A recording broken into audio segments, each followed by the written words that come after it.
I just shot a buck.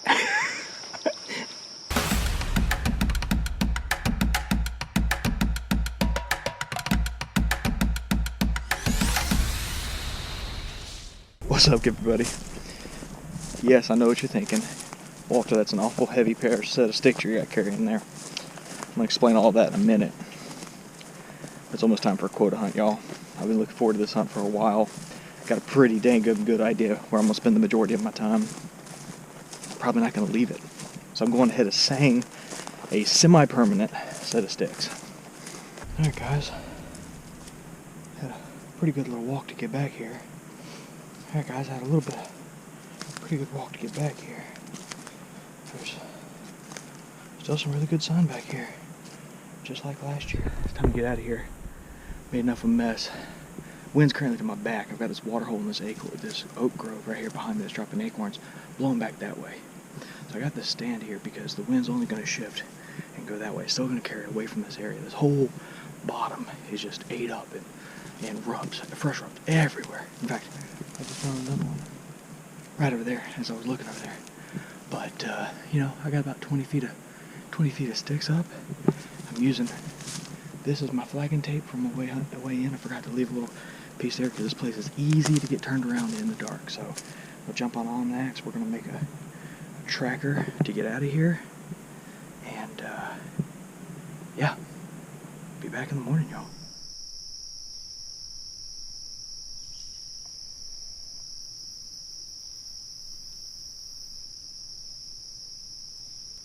Morning, everybody. I'll be kind of quick and quiet with this. Down there in this bottom, had a lot of bucks on. Had a lot of good bucks on camera last year. I had a deer come right down this daggum trail, circle my stand about 20 minutes before shooting light, look up at me, didn't spook, walked downwind, was grunting the whole time. All I could barely see was the white on its body, that's it. The only reason I knew it was a buck was by the way it was grunting, so he meandered off back behind me, didn't spook, never once. Then I think I heard him throttle on a tree. So I'm gonna get off here, maybe do some light calling here in a minute, but they should be fired up in this bottom. Kind of pre-rut situation right here.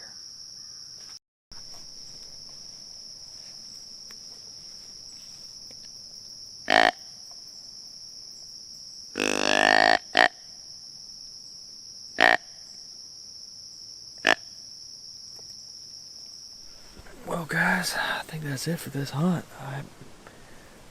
This really weird warm front's blowing through, and it's just weird. It's kind of cool, it's kind of muggy, it's breezy like there's a front coming through, but there ain't the front, it's this hurricane that's blowing through down in the Gulf. Aside from seeing that buck early this morning, I haven't seen hide nor hair of anything besides one squirrel. Birds will quit talking. Heard 2 gunshots this morning. So pretty confident there ain't a whole lot moving right now. But I'm not done with this area. That buck came right over here, came right down to the base of the tree, circled around the base of the tree and kept going. He didn't spook. So I'm pretty confident he's still in this area. Don't know what he was, but I know he's in this area, and I know I had a lot of good bucks in this area last year this time. So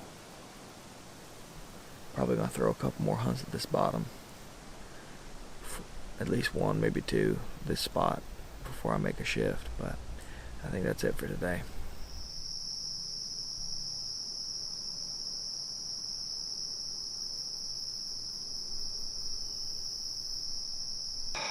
Guys.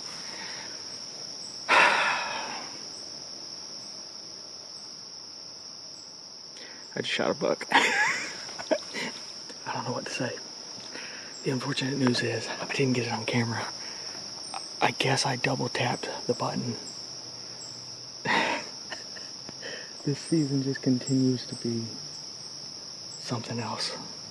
I am not upset at all that I didn't get that on camera because I tried. I hit the button, guys. I just double tapped it, but this morning has been,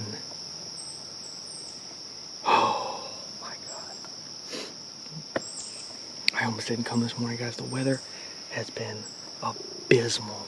It has been positively some of the worst weather you could ask for. We're in this pre-rut situation. A lot of buck sign in this area. And if you had some cooler weather, I think you would have seen some good rutting activity. And what happened is, I hit the grunt tube. It's early in the morning. I didn't see any activity. The woods are dead quiet. And it just felt like, based on yesterday's experience, what I needed to do was take advantage of this prime time. The first 2 hours of daylight were going to be everything. And I thought, okay, if I can get him before he goes to bed, I know he's in this area, if I could call. And I called, and this joker came out right over here in front of me. I caught his movement over here. Good buck, man. I'm really happy with him. He's right over there, guys. But I called to him, and he made a big winding circle coming all the way around. And he's right back over here, about 45 yards. I had to freehand the shot. I bumped the camera arm. You didn't get to see it, but I was trying to use the camera arm as a rest, and it moved. So I couldn't do that. So I had to freehand it, and I had one little window to slip it in, and I did. So I'm gonna sit here, enjoy this moment for a second, and I'm gonna climb down and take you guys over to him.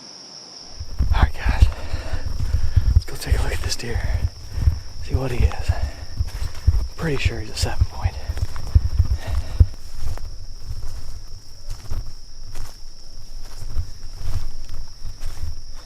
Oh gosh, he's a good buck.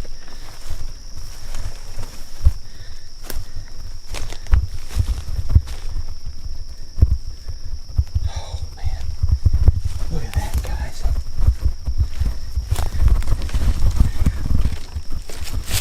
Oh my God. He's an 8. He's an 8-point, y'all. Look at that rack. Oh my gosh. The shot was perfect, right on the shoulder. Oh. That's been a long time coming. Hey. Good morning. Working on getting D-bot going again. Yeah. You want to work on cleaning out that kitchen sink for me? You're kidding me. I shot a really nice 8-point buck. 8 point? Yeah.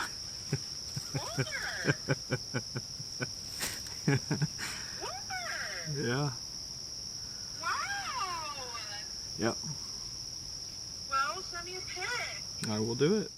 Okay, so I tried to convey this in the scouting portion of the video I did earlier, but I just want to point out, like, this is definitely his core area, because one of the reasons why I knew this spot was good is because it was, when I looked at this spot, there's a lot of core rubbing. That's a small one. Where's the other one?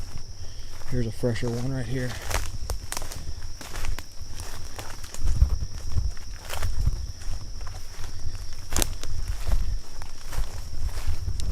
Yeah, guys. Still shavings down there. That's real fresh. They're all through here. I mean, he could have died just about anywhere in here, and there would have been fresh rubs everywhere. Look at this, guys. There he is. Here comes the cavalry.